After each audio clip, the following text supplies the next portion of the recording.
Kasus yang berikutnya kita langsung bahas aja.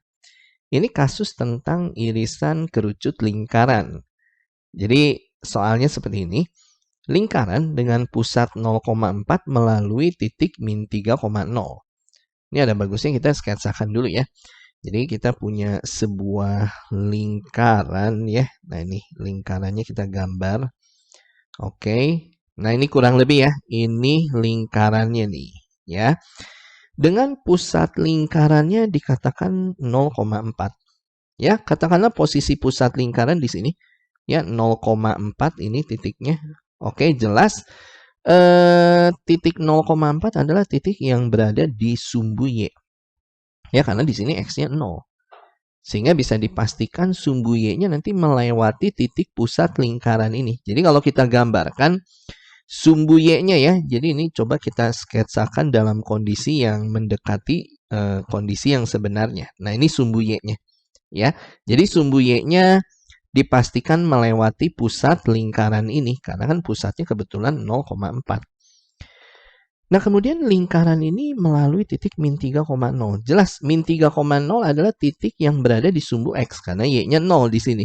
Ya, kalau Y-nya 0, X-nya suatu nilai tertentu, ya ini titik ini ada di sumbu X. Jadi kalau kita gambarkan, nah ini sumbu X-nya katakanlah, nah posisi di sini. Misalkan ya, ini sumbu X sehingga ini pusat koordinatnya, ini 0,0 atau titik O.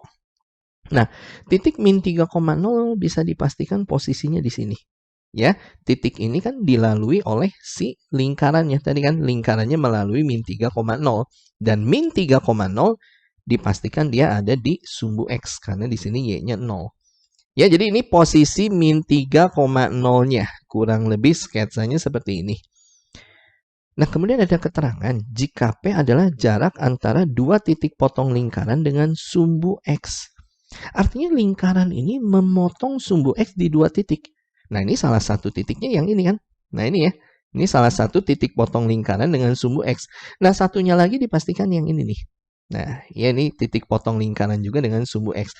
Dan ini dipastikan titiknya ini 3,0. Kenapa? Ini antara min 3,0 ke titik pusat ya, ini jaraknya 3 satuan tentunya. Dengan titik pusat ke ini ya, titik pusat ini sumbu koordinat dengan titik satunya lagi nih. Titik yang ada di sumbu X dan dilewati lingkaran yang sama. Itu dipastikan ini jaraknya sama. Kalau ini 3 satuan, dari sini ke sini pun 3 satuan, sehingga di sini koordinat titiknya 3,0. Nah, tadi ya, P itu adalah jarak. Ya, ini kalau kita kasih keterangan, nah dari sini sampai sini ya, ini adalah nilai P-nya. Ya, jadi P adalah jarak antara dua titik potong lingkaran dengan sumbu X. Nah, ini ya, dua titik potong lingkaran dengan sumbu X. Jaraknya sejauh P dan ini kelihatannya P-nya bisa langsung kita hitung nih. Gampang banget. Karena dari min 3,0 ke 3,0 dipastikan ini sejauh 6 satuan. Nah, itu nilai P-nya. Dan kemudian Q adalah jarak antara dua titik potong lingkaran dengan sumbu Y. Nah, ini kalau kalian perhatikan, lingkaran yang sama memotong sumbu Y di dua titik. Yang pertama di sini posisinya, yang kedua di bawah sini nih. Nah, nantinya kita akan carikan jarak antara dua titik potong ya, dua titik potong lingkaran dengan sumbu Y itu adalah nilai Q ini nih, dari sini ke sini nih. Nah, ini adalah nilai Q-nya. Nanti kita akan carikan nilai Q. Ini bisa dipastikan Q di sini adalah diameter dari si lingkarannya. Ya kan? Dari titik yang satu ke titik yang satunya lagi yang ada di lingkaran dan melewati titik pusat, ini kita katakan diameter. Ya, jadi Q di sini adalah diameter lingkaran. Nah, kelihatannya kita harus carikan dulu jari-jari lingkaran. Nah, yang disebut jari-jari lingkaran bisa kan dari pusat ini ke titik min 3,0 bisa. Nah, ini yang kita gambarkan warna hijau. Ini adalah jari-jari lingkaran. Nah, jari-jari lingkaran ini sama artinya jarak antara dua titik, yaitu 0,4 dan min 3,0. Kita mengetahui ya, jarak antara dua titik yang kita sebut sebagai jari-jari di sini ya, R-nya, itu akar dari X2 min X1 kuadrat ya, ini rumusnya, ini rumus umum ya.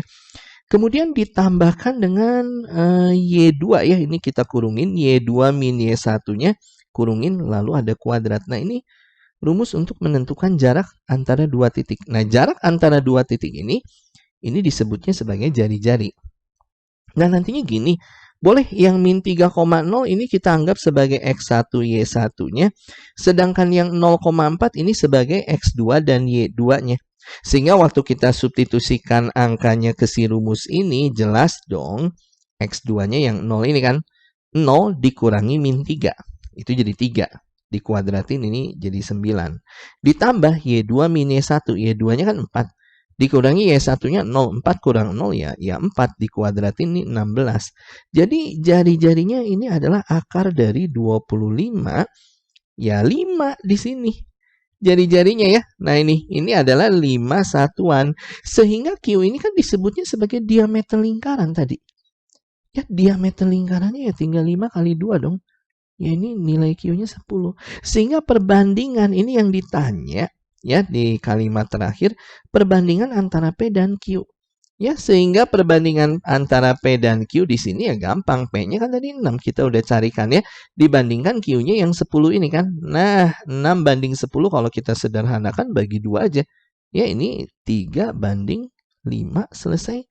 3 banding 5, pilihan yang D. Bisa ya dimengerti cara kerjanya. Jadi, kasus soal seperti ini sketsakan aja. Ya, oke, sip.